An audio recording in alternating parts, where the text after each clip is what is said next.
ঘরের মাঠে টি-20 বিশ্বকাপ আয়োজন নিয়ে তৈরি হয়েছে শঙ্কা।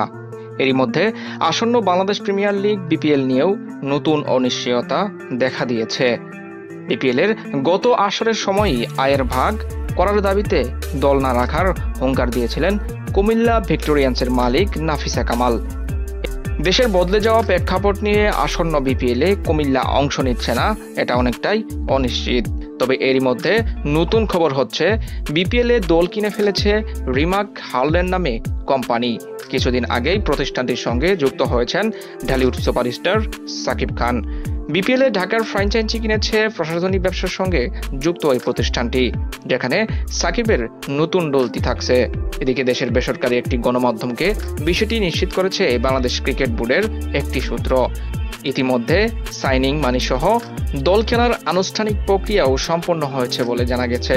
সবশেষ বিপিএল এ ঢাকা ফ্র্যাঞ্চাইজির মালিক ছিলেন নিউটেক্স গ্রুপের কাছে। দলের নাম ছিল দুরান্ত ঢাকা।